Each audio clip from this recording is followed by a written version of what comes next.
All right, you guys, sit down. We got shit to do. This is part 3. Uh, you're all supposed to put your phones away. So, like, if any of you assholes don't have your phones put away, I know there's one of you. There's always one of you. Put your damn phones away. Out in the car. Okay, I knew it. I swear, if this is on fucking YouTube later, I am gonna know exactly which one of you did it. Stop acting like a bunch of feds and sit down and fucking behave. This is part 3, and it's called Roadblock. And this is an extension of subdivisions. And dude, I swear, if you guys do not knock your shit off, okay? Are we fucking done? Okay, like, let's go.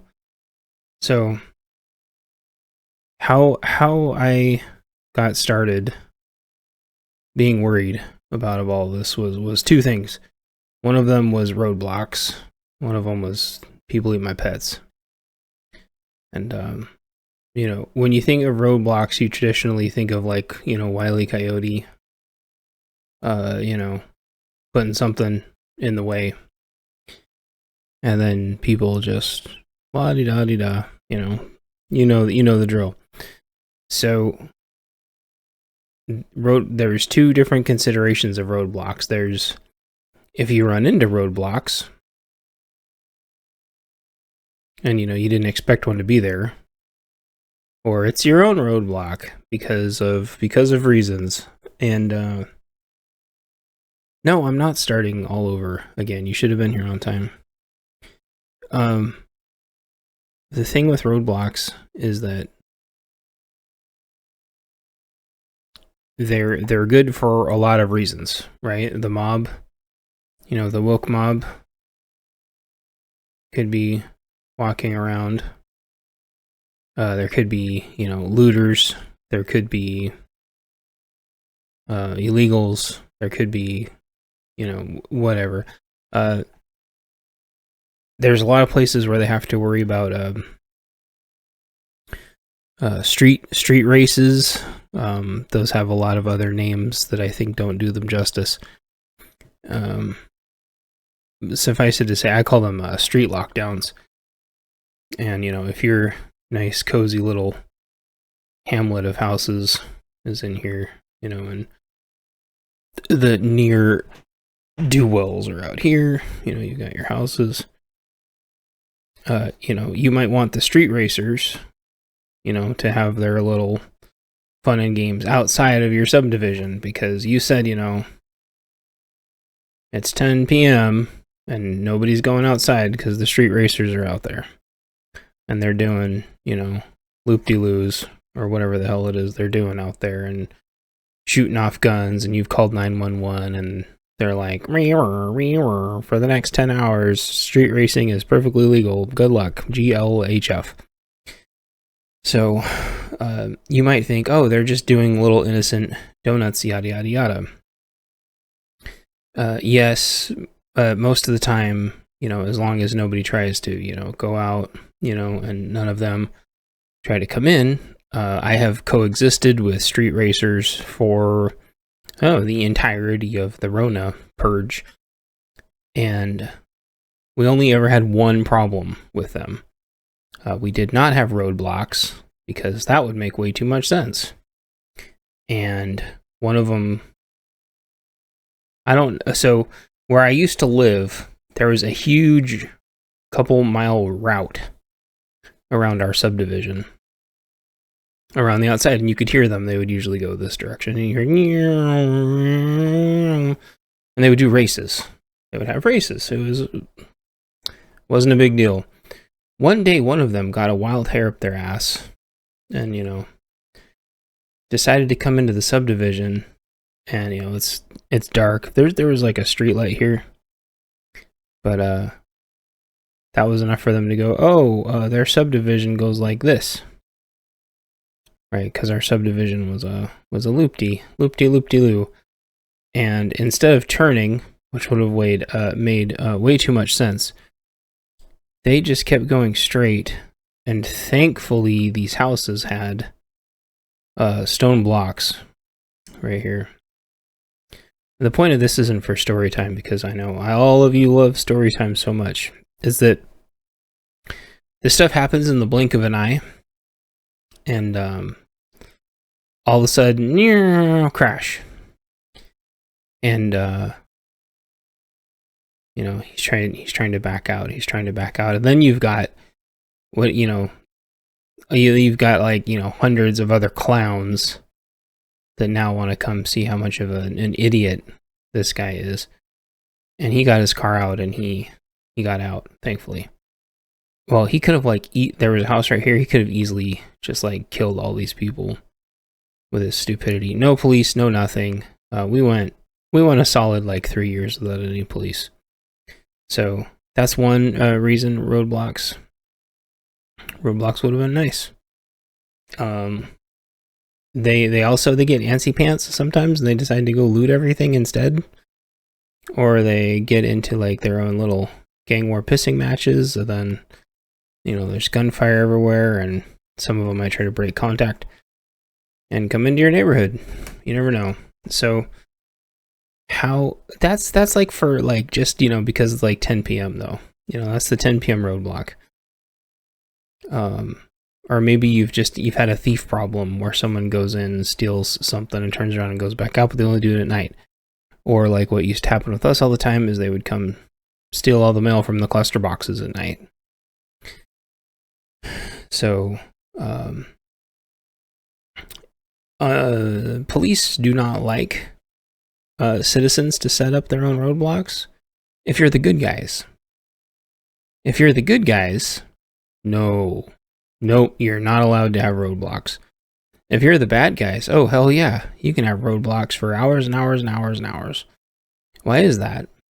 Because the law is for people who obey the law. The law does not exist for people who don't want to obey the law, because Judge Dredd is fiction. So when there's looting in rural towns, people try to set up their own roadblocks unless you have a constitutional sheriff. You're going to have to make that decision for yourself. And I'll say, usually the problem is you could have all the houses, we love roadblock. Yes, please, sir. This is a roadblock. Please. Well, it only takes one idiot to be like, no, roadblock bad. You're over exaggerating. Meanwhile, they're like, no. And then you're like, well, have you called 911? And they're like, no, because nothing bad's happening yet. You're just all xenophobes and racists and Christo-fascists and blah, blah, blah, blah, blah. And you're like, okay, yeah, well, we don't want our subdivision overran. And so you've always got this one person to deal with. Usually just tell them to go back inside. But you have to be careful, because if they get worked up, they could try to dismantle your roadblock, or they'll just all around sow discord. They usually have a secondary person that doesn't say anything. That's gonna back them up, but they're pretty low key. And so they're gonna go talk to them. Can you believe they set up a roadblock? No, I can't believe they set up a roadblock. I can't believe they set up a roadblock. This is such overreacting. Oh yeah, Meanwhile, this roadblock is totally unnecessary. And so you're gonna have we'll call this the internal conflict. Internal. So you're gonna have to have somebody explaining the situation to them. 911 is out. There's ne'er-do-wells out there. And we're just going to wait until, I think, give them a time frame. Do you guys need to go out? No, of course not. You're not going out into that. What if we need to? Well, then we'll figure it out, but you don't need to. And if you need something, you can borrow something from us. We'll pretend that this is a fence. Now, granted, it's never this easy because every subdivision's got a second way out, but we're going to pretend that the subdivision's only got one entrance, because you're going to have to do this for both entrances, and if you're big enough to have two entrances, usually there's two of these Karen clowns. So this roadblock, it's going to be, a couple cars. It's going to be something easy to move, because most of the time you don't need the roadblock anymore after, I would say 2 to 3 a.m. 2 to 3 a.m. If we're just talking like a nightly, like some kind of nightly security. And so you say, hey, you've got to go eat at the buffet at 6 a.m. Well, don't worry, we're going to be winding this down by 2 to 3 a.m. Now, they're going to be going to sleep way before this, and don't worry about it. And then they ever wake their asses up, you can just clear out things in the morning. But you got to make sure all these people go out and go to bed first. So that's the internal threat. So the external threat, and these guys are the external. In an ideal world, if this was more than a nightly thing, if the riots and mobs have been going on for days and you've all got radios and every other subdivision's got the same thing, we're talking like total collapse breakdown at this point. I call this the nightly purge, because everything all of a sudden comes back to normal in the morning and they act like there wasn't total lawlessness for like 8 hours. If there's a prolonged lawlessness and you're just waiting for martial law or whatever, maybe martial law has already been enacted and they're just not getting to your area. Or maybe martial law has told you to take your roadblock down and you're like, oh. You need... Hey, there's a standoff. There's a standoff distance, and you're going to need to be increasing that standoff distance. So if this is your nightly, we're gonna pause for a second while I clear off the whiteboard, and then we're gonna talk about a prolonged. Okay. So this is like the nightly purge. And then we're going to do another one of these in a minute. That is a prolonged shit hits the fan. So go pee if you need to, or refill your coffee or whatever. I'll be right back. When the world goes feral, what you gonna do when people go insane? What you gonna do the meds run out? What you gonna do? You realize everyone you trusted was actually full of it. Oh, what you gonna do when the world falls? What you gonna do when the world goes to hell? What you gonna do when this society crashes? What you gonna do when the shit hits the fan? That's the shit hit the fan today. I ignored what people said. Things got worse and worse. Now I have no one to blame. People are running around naked, sitting on the street. Okay, did you all go do what you needed to do? Okay, so this is a prolonged shit. It's the fan. So, there's snacks in the back. Don't forget there's snacks in the back. Okay. So in a prolonged shit is the fan, we're talking like 2 to 3 days or more. The reason why this is important is because 2 to 3 days is also known as the honeymoon period.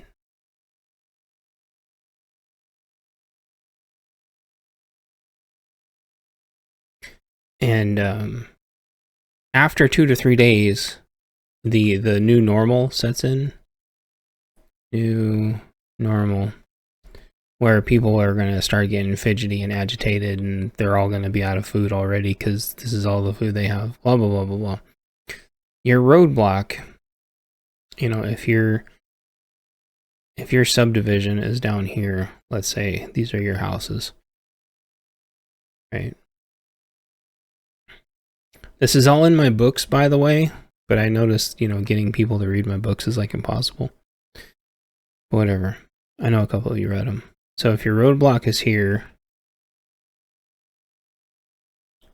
whereas before the standoff distance was only like that, it was just the main road, right?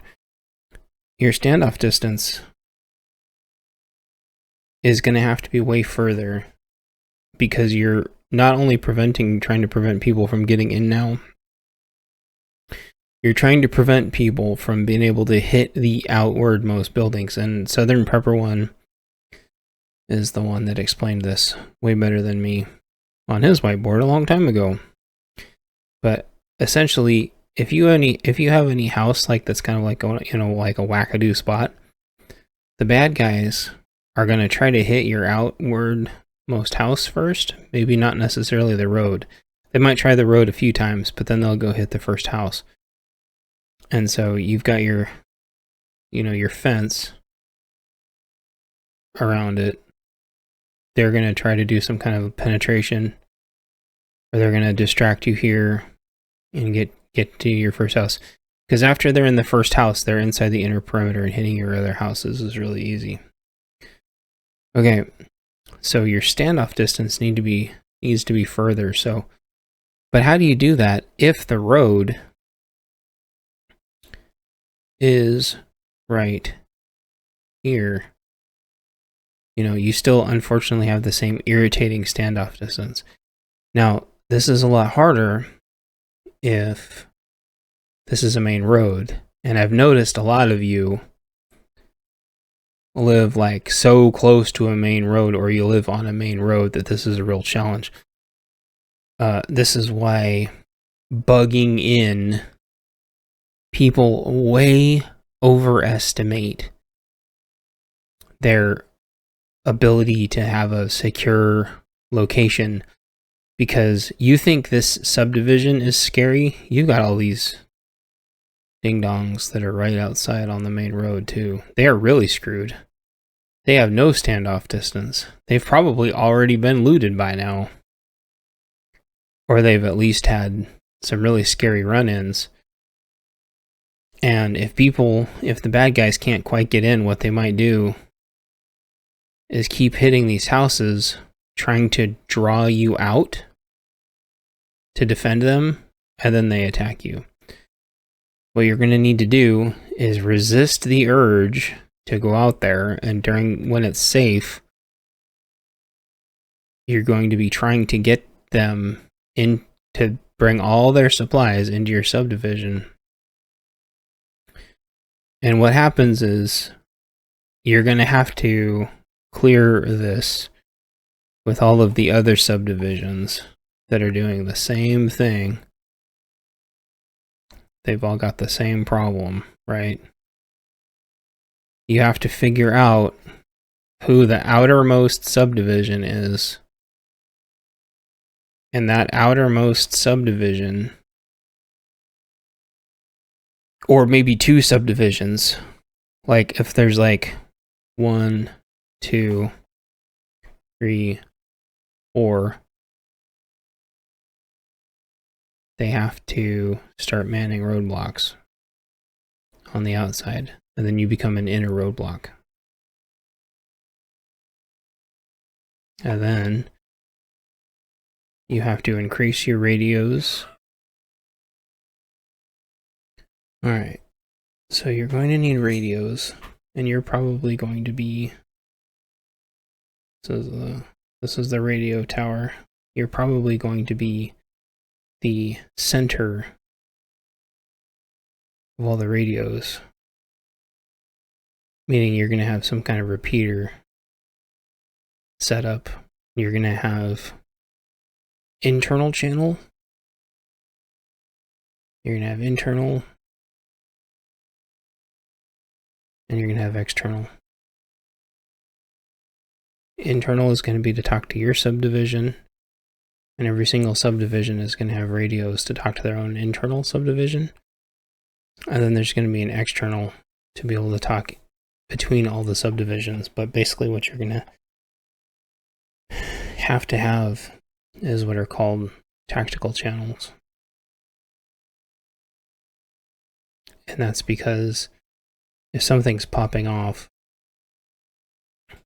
you're not going to want to be interrupted by all of this stuff and all of this stuff, because you're going to have a QR. You're going to have a QR team, which is going to be a quick reaction team that hops on, tactical channel 1. And then, you go address the thing that you need to address. So if we call this roadblock 1 and roadblock 2,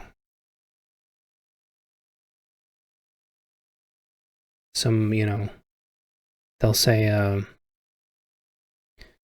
base, this is subdivision 1. Base, this is subdivision 1. And then base goes, this is base over. Subdivision 1 counts 30 zombie bikers, coming this way, and the zombie bikers want food and women, or they won't go away. That's what they said last time in their here, and they're like, copy that. Subdivision 1 sending a team, and they get on their vehicles or bicycles or whatever.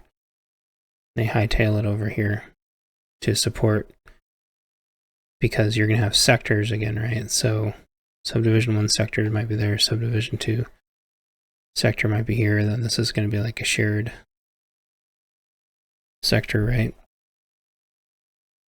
That way, if this is some kind of distraction, and then everybody's going to be having a stand to at the same time, which means every single subdivision checks in and says they're ready, and they're all on high alert, which means all the kids go to the secure area, and everybody locks everything down until there's an all clear, right? And this way, you can just keep increasing your standoff distances over and over and over until your entire network of subdivisions just becomes this giant, impossible castle of just fortresses and fortresses and fortresses. This does mean, you need a lot of fence repairs. You're still going to run out of food. You're going to run out of ammo. You're going to run out of everything. This only works for like a prolonged period of time. You have to know, like, is this going on for, 30 days, 60 days, 90 days, because depending on how long it's going to be is how much food you're going to need, and the weather, all kinds of stuff. And you're also going to have to watch out for internal warlords, people trying to take over. The internal threats start changing, and the external threats start changing. There could be, some government aid group that's like, we need to go in and check on everybody. And it's like, we don't know who the hell you are. We don't know if you've got anthrax blankets. Like, you can drop the food off, here, and we'll disseminate it and make sure there's not, Trojan horse, viruses and stuff. Now, of course, you got to make sure that there isn't some, elite that has taken over and decides to ration all the food. But also, here's the problem, you can go, if this is not the zombie biker gang anymore, this is like some government, aid group, that you tell them, we've got 300 people to feed. And this is like, 1 day worth of food. So are you going to be back tomorrow? Or are you not going to be back for like a week or a month? And then, but what you can do is you can have a leader from each subdivision meet, in your town hall that you've got and say, look, group XYZ dropped off this much food. You can ask anybody, we haven't taken so much as a candy bar from this thing. And they go, well, we've got 72 people and we've got 34 people and we've got 87 people and 55 people over here, and one of them is sick, and someone over here broke their ankle. Says their ankle is broken, and they're very sad. So, because there might be like medical in here too, and say, okay, what we can do one of two things. We can either keep it all here, and let a representative from each group watch it. And you want it in a DC, you want it, you might go, well, let's get it decentralized. So, you divide it among this many people, and then you send it back. That way everybody can see that they're getting exactly equal. Now, as you get from 30 to 60 to 90, and then you have to start doing patrols, people are going, well, we're hiking all day. We need more food than the people who are sitting here gardening or whatever. And people are like, you're not saving your seeds in the seed vault. And it starts to get crazy. But this is where having your peacetime leadership and your wartime leadership are completely different. And this also doesn't take into the fact that you're going to need, on your highest houses, you're going to need Overwatch. You're going to need LP, OP, which are listening posts and observation posts. Nowadays, you're going to need people watching out for drones. You're going to have, drone recon. You're going to have solar and charging to keep the drones charged. People on well pumps are going to need, that's going to be a whole can of worms. Like water, you might have to coalesce all your power with the one person that has a well if they don't have some kind of manual well, which have to be really shallow. And this is kind of like roadblocks in a nutshell, because you can see it starts to expand as you start to block things off. And every day you should be increasingly building your position every single day. That's going to mean, dug in positions, which is a whole nother deal.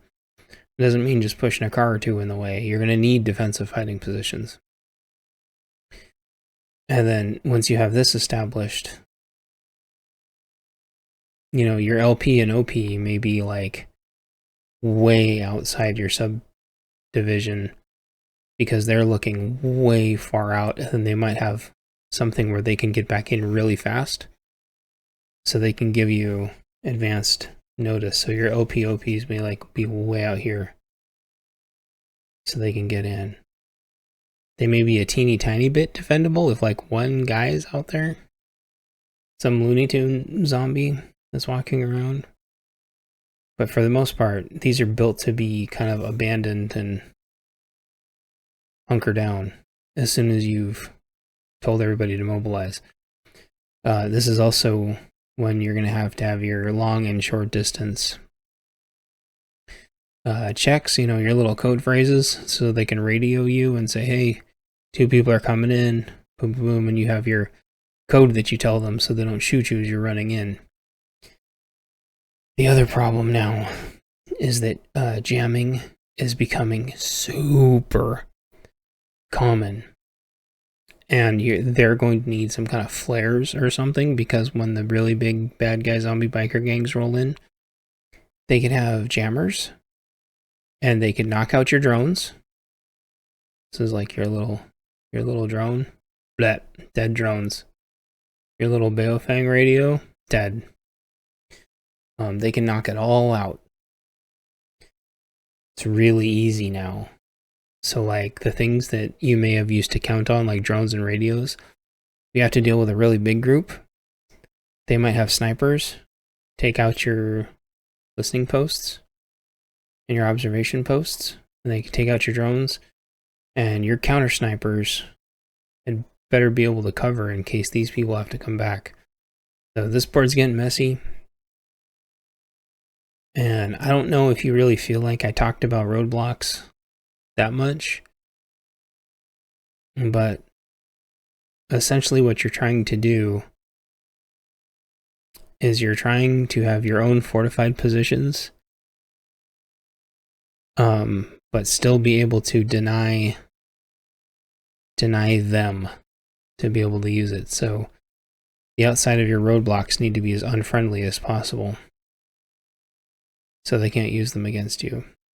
Same thing with your outside houses. Your outside houses are going to need to be pretty defendable. Those are the ones they're going to want to get. Okay? So, I hope this made sense. And are there any questions? Any questions that aren't fucking stupid? Okay? Any questions?